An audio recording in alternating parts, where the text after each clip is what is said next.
여호수아서 20장 1절부터 9절 말씀입니다. 오늘 우리에게 주시는 하나님의 말씀 함께 읽도록 하겠습니다. 시작. 여호와께서 여호수아에게 말씀하여 이르시되 이스라엘 자손에게 말하여 이르기를 내가 모세를 통하여 너희에게 말한 도피성들을 너희를 위해 정하여 부지 중에 실수로 사람을 죽인 자를 그리로 도망하게 하라. 이는 너희를 위해 피의 보복자를 피할 곳이니라. 이 성읍들 중에 하나에 도피하는 자는 그 성읍에 들어가는 문 어귀에 서서 그 성읍의 장로들의 귀에 자기의 사건을 말할 것이요 그들은 그를 성읍에 받아들여 한 곳을 주어 자기들 중에 거주하게 하고 피의 보복자가 그의 뒤를 따라온다 할지라도 그들은 그 살인자를 그의 손에 내주지 말지니 이는 본래 미워함이 없이 부지 중에 그의 이웃을 죽였습니다. 그 살인자는 회중 앞에 서서 재판을 받기까지 또는 그 당시 대제사장이 죽기까지 그 성읍에 거주하다가 그 후에 그 살인자는 그 성읍 곧 자기가 도망하여 나온 자기 성읍 자기 집으로 돌아갈지니라 하라 하시니라.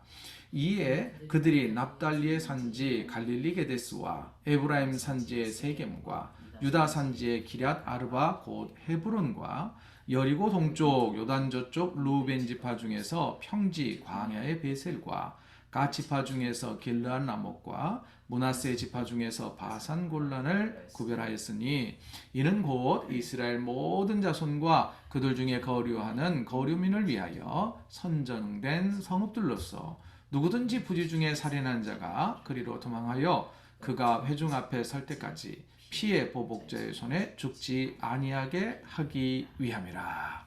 아멘. 자, 이달의 말씀 함께 암송합니다. 시작. 내가 너로 큰 민족을 이루고 내게 복을 주어 내 이름을 창대하게 하리니 너는 복이 될지라. 자, 복이 되라는 말은 이미 우리는 복이 있는 자다라고 하는 것입니다. 여러분, 내가 무슨 복이 있을까? 그렇게 의심하지 마시고 나에게는 하나님이 이미 주신 복과 은혜가 가득한 사람이다 라고 늘 믿고 살아가는 저와 여러분 되기를 바랍니다.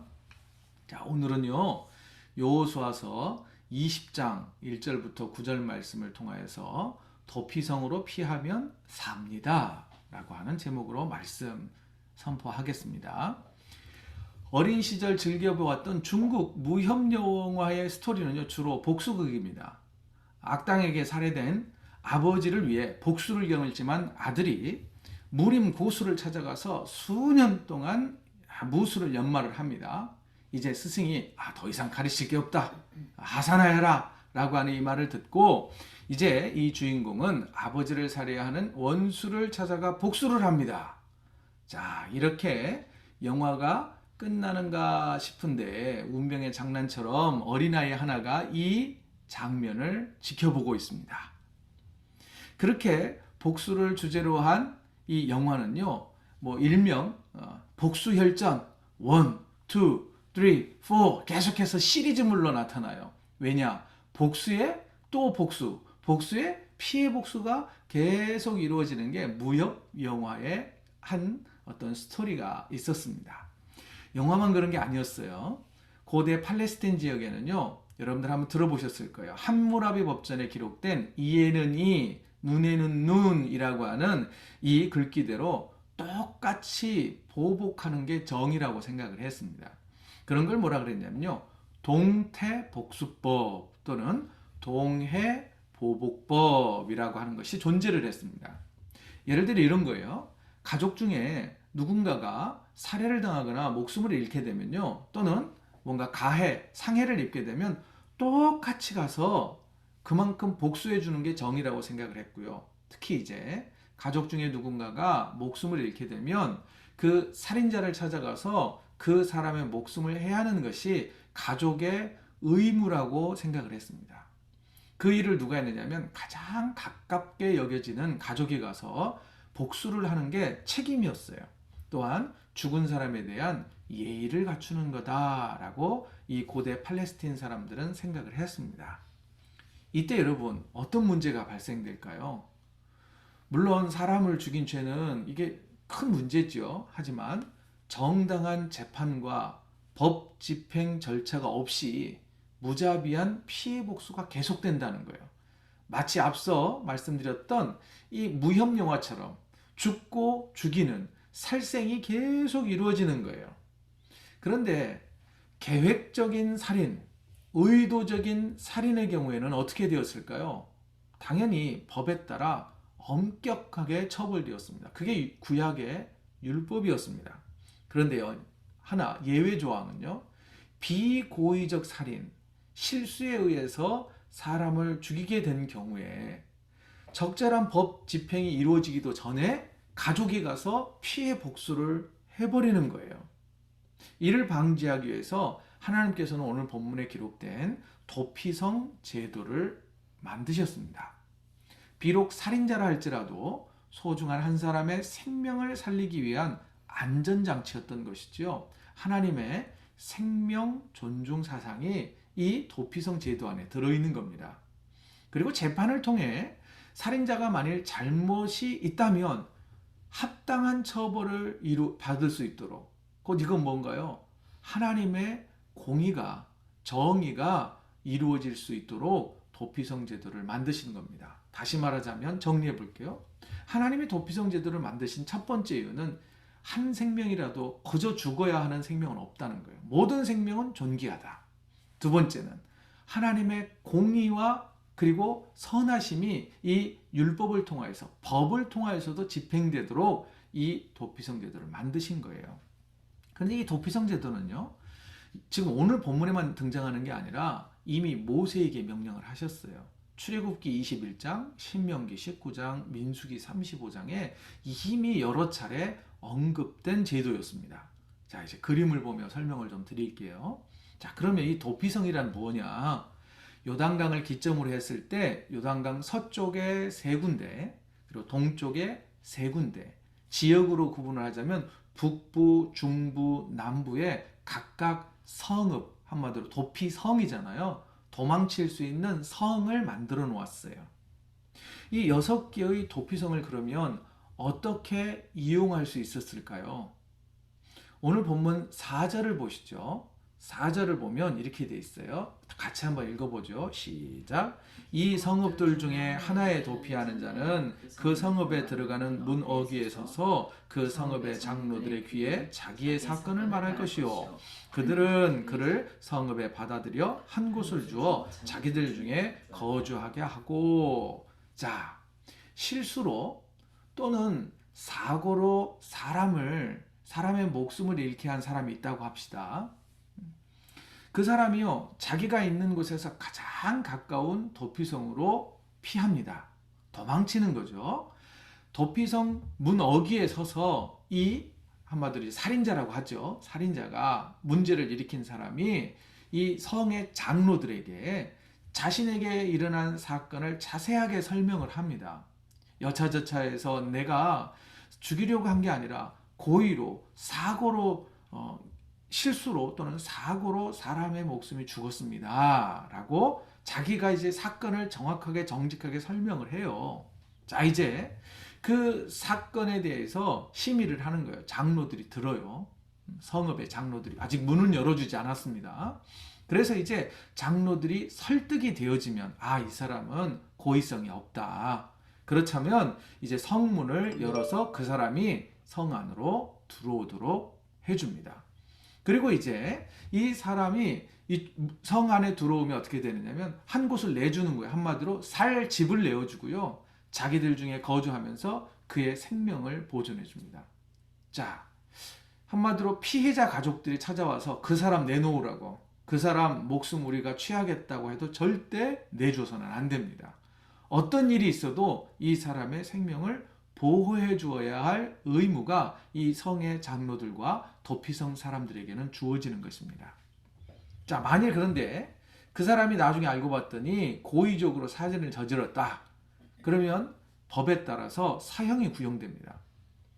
하지만 살인자가 사실을 근거로 해서 사고나 실수로 의해서 사람의 목숨을 빼앗은 그런 살인자가 됐다면 이 사람은 보호를 받게 됩니다. 자, 그러면 이제 이 도피성으로 도망친 사람은 언제까지 이 도피성에 머무를 수 있는지 본문 6절은 다음과 같이 이야기를 해줍니다. 본문 6절 다 같이 읽지요. 시작. 그 살인자는 회중 앞에 서서 재판을 받기까지 또는 그 당시 대제사장이 죽기까지 그 성읍에 거주하다가 그 후에 그 살인자는 그 성읍 곧 자기가 도망하여 나온 자기 성읍 자기 집으로 돌아갈지니라 하라 하시니라. 첫 번째, 언제까지 머무를 수 있어요? 정식 재판 받을 때까지. 그래서 이제 무죄가 선언이 되면 자기 집으로 돌아갈 수 있는 거예요. 자, 그런데 이게 애매해가지고 판결이 잘 나지 않는 경우도 있잖아요. 그럼 언제까지 머무를 수 있느냐면 그 지역의 대제사장이 죽을 때까지 도피성에 머무를 수 있었습니다. 피해 보복의 위험으로부터 보호를 받게 되는 것이죠. 하지만 여러분, 대제사장이 그 성으로 갔을 때, 도피성으로 도망쳤을 때 대제사장이 한 몇 년 만에 돌아가시면 이 사면권이 주어지는 거예요. 그런데 10년, 20년, 30년 동안 그 성에 머물러야 될지도 모릅니다. 만일 성 밖으로 나가면 이 피해 복수자들이 이 사람의 목숨을 빼앗을 가능성이 많기 때문이죠. 그렇다고 그러면 가해자가 도피성 안에 머물렀다, 오랫동안 머무른다는 것은요, 사실상 자택 감금과 같습니다. 도피성으로 도망친다는 것은 이게 실수든 사고든 간에 자숙하는 기간을 거치게 되는 거예요. 법적으로 죄가 없다 할지라도 한 사람의 목숨을 빼앗은, 한 사람의 목숨을 잃게 한 자기 반성, 실수에 대한 반성하는 시간을 아주 오랜 동안 갖게 되는 것이죠. 그리고 지정된 6개의 도피성 안에는 누가 살고 있었느냐면요, 레위인들이 살고 있었습니다. 레위인들은 누군가요? 주로 이제 제사장 가문이죠. 그러면 그곳에서 레위인들과 함께 살면서 자신의 죄와 잘못을 하나님 앞에 철저히 회개하는 거예요. 그리고 거듭나는 기회로 활용할 수 있는 겁니다. 그냥 도망치는 게 아니라 그곳에 머무르면서 자신의 잘못과 죄를 하나님 앞에 고백하는 기회로 사용할 수 있는 거죠.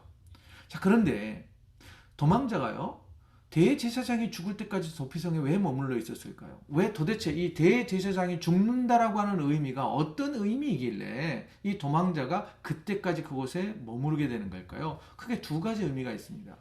첫 번째는요, 대제사장이 바뀔 때는요, 한마디로 이스라엘 전체 단 한 사람이 대제사장인 거예요. 그러면 새로운 시대가 되는 거예요. 새로운 영적 시대가 시작되는 거예요. 그때 이제 특별 대사면이 이루어지는 거예요. 예를 들어 이런 거 있잖아요. 대통령이 바뀌면 어떻게 하나요? 대통령이 대통령 특별 사면 해가지고 뭐 죄질이 크게 너무 이렇게 강력 범죄가 아닌 이상 몇 명에 한해서 사면을 해주잖아요. 그런 거와 같습니다. 새 시대가 시작되었다. 새로운 영적 시대가 시작되었다라고 하는 의미가 있어요. 또 하나는요, 대제사장은 무슨 일을 했느냐면 백성들의 죄를 대속하는 기능을 가지고 있었어요. 대속죄일에 지성소에 들어가서 하나님 앞에 이스라엘 백성들의 모든 죄를 대표로 해서 속죄하는 그런 일들을 대제사장이 했단 말이에요. 그런데 이 대제사장이 죽었어요. 모든 속죄의 대표되었던 사람이, 한마디로 속죄라는 말은 죄를 없앤다 또는 죄의 값을 치른다는 뜻이에요.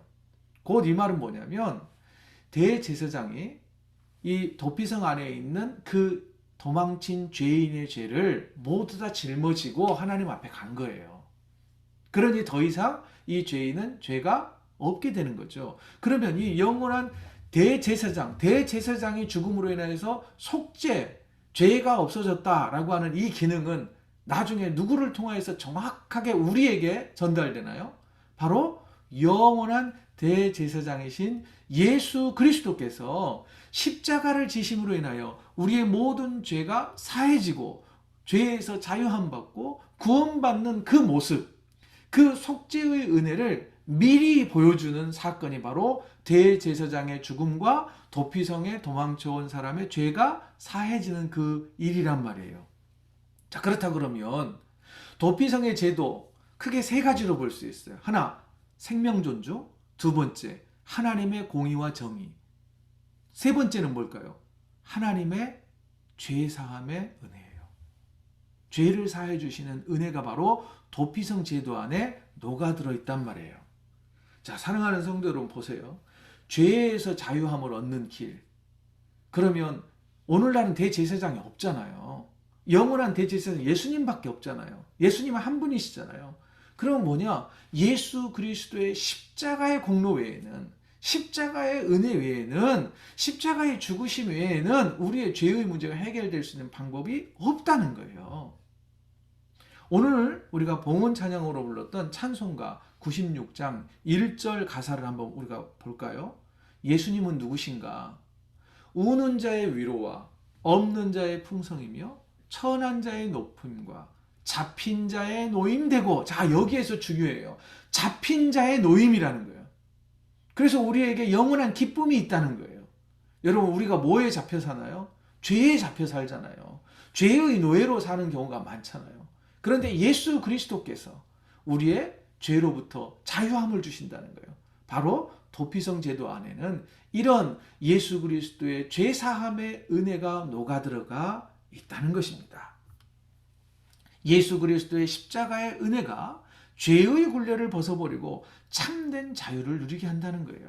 모든 죄인을 속죄하신 예수 그리스도 안에서 영혼의 참된 기쁨을 누리는 저와 여러분이 되시기를 주의 이름으로 축원드립니다.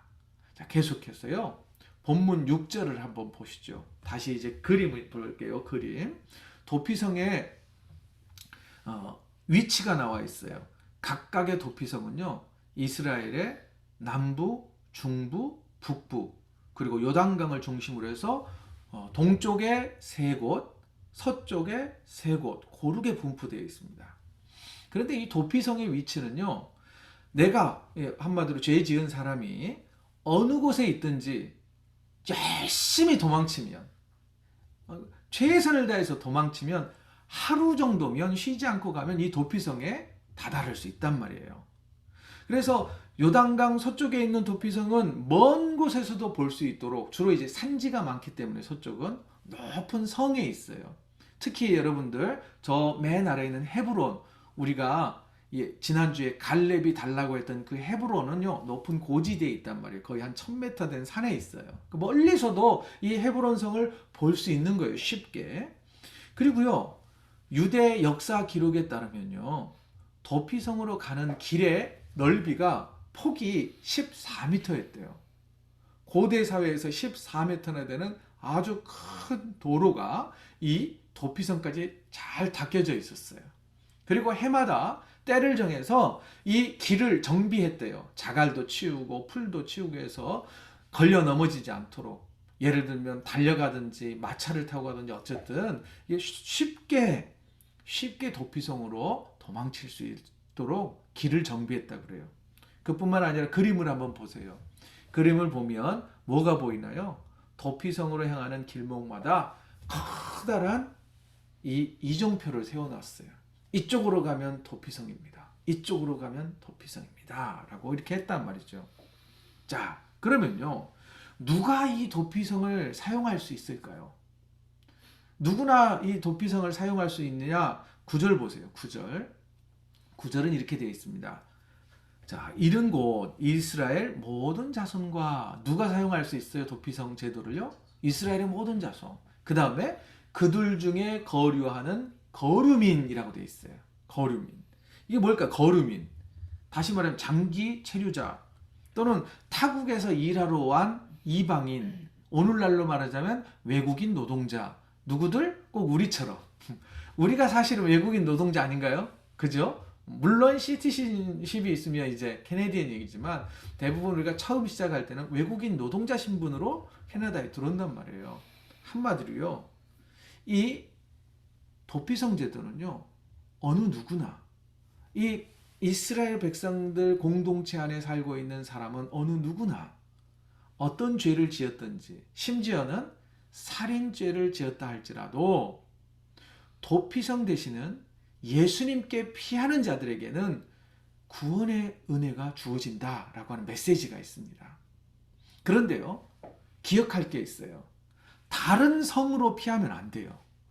도피성보다 옆에 있는 성이 더 견고해 보이고 거기에 막강한 군대가 있다고 해서 그 다른 성으로 도망치면 이 사람은 살지 못합니다.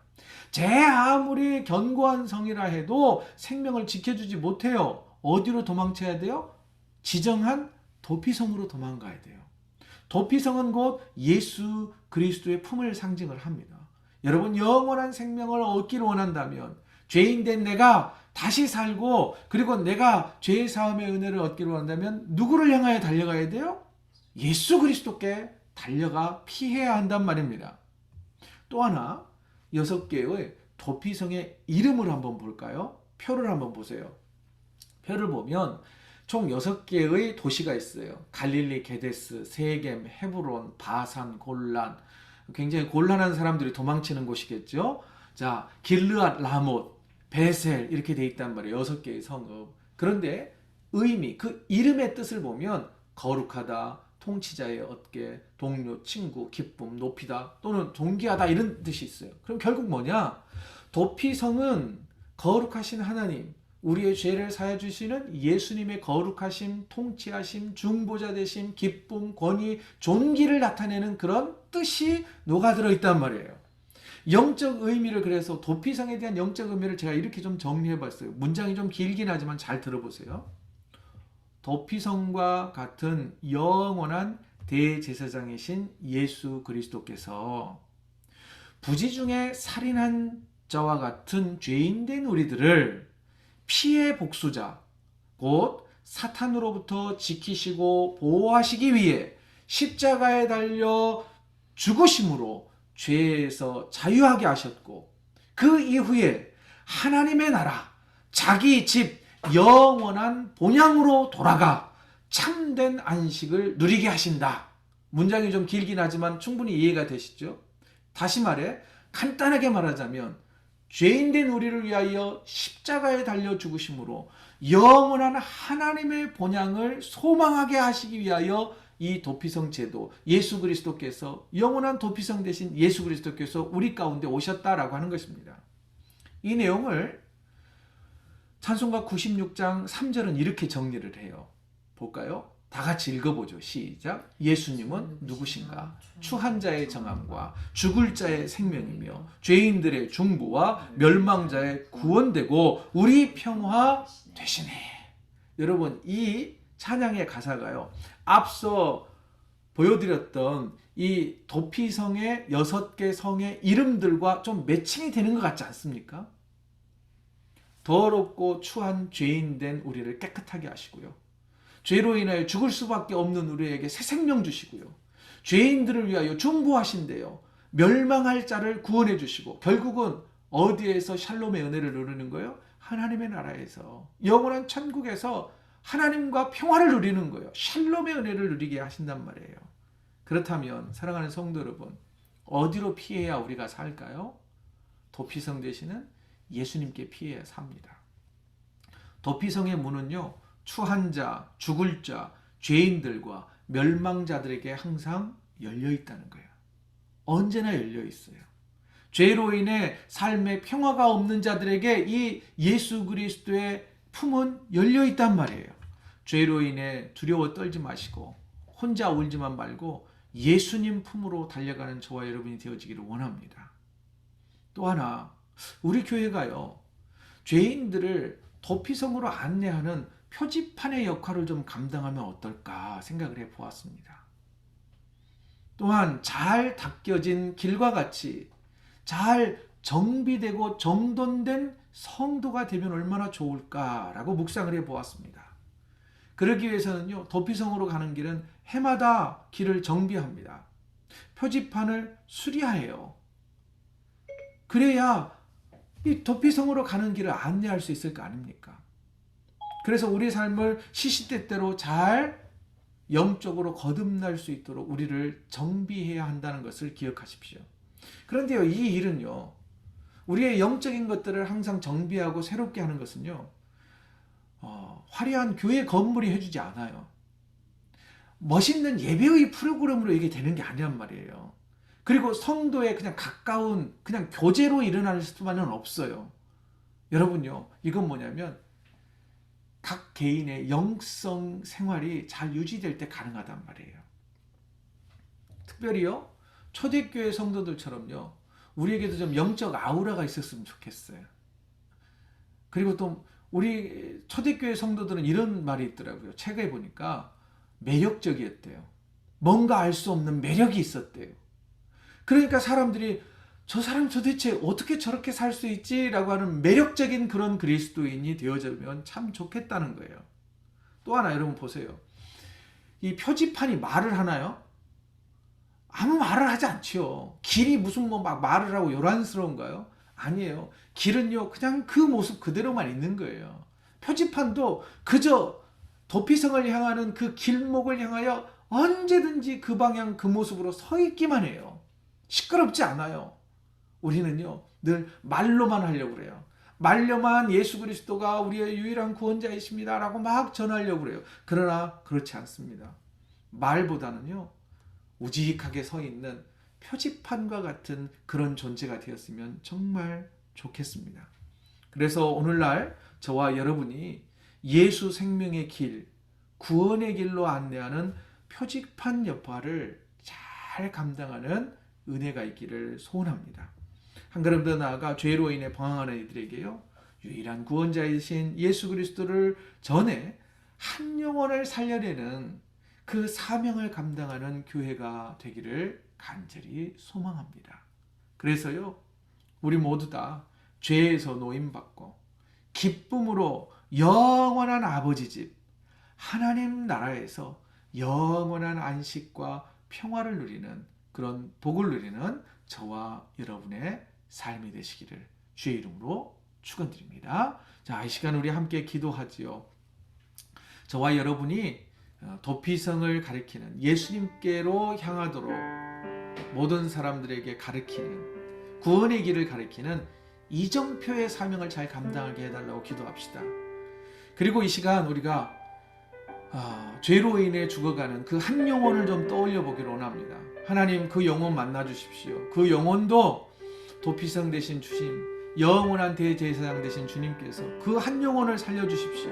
그래서 나만 아니라 그 사람과 함께 영원한 아버지 집에서 하나님의 나라에서 참된 평화를 누릴 수 있게 해주시옵소서라고 이 시간 함께 결단하며 기도합니다. 거룩하신 아버지 하나님, 도피성 제도를 통하여서 우리에게 가르쳐 주신 아버지 하나님 귀한 메시지를 기억합니다. 도피성은 생명 존중의 제도였고 하나님의 공의가 실현되며 무엇보다 죄인들을 구원하시는 하나님의 사랑이 녹아있는 제도였음을 깨닫습니다. 아버지 하나님, 그러나 아버지 하나님 우리가 모든 죄인들을 품어주시는 예수 그리스도의 사랑을 기억하게 하여 주옵소서. 특별히 유대 전승에 보니 도피성을 향하여 이정표가 날마다 서 있었다고 하는 것을 우리가 배우게 되었습니다. 오늘날 교회의 모습과 성도의 모습이 그 이정표와 같기를 원합니다. 예수 그리스도께로 향하여 가는 길을 우직하게 서서 제시하고 복음의 길을 제시하고 또 아버지 구원의 길을 제시하는 성도와 교회가 되게 하여 주옵소서. 아버지 하나님이 아직도 예수 그리스도를 영접하지 못하여서 죄로 인하여 죽어갈 수밖에 없는 한 영혼을 떠올리며 그 영혼을 구원해 주시라고 하나님 앞에 간절히 기도합니다. 친구와 가족들, 이웃들, 사랑하는 사람들이 함께 하나님의 나라에서 영원한 안식을 누릴 수 있게 하여 주옵소서. 하나님의 집에서 참된 평화를 누릴 수 있도록 주의 아버지 하나님의 구원의 은총을 베풀어 주시고 우리가 삶으로 아버지 하나님 우리가 변화된 삶으로 예수 그리스도를 전하는 매력적인 그리스도인, 매력이 있는 그리스도인, 예수 그리스도의 복음을 전하는 신실한 그리스도인이 되게 하여 주시옵소서. 이 모든 말씀 우리 주 예수 그리스도의 이름으로 간절히 기도드리옵나이다. 아멘.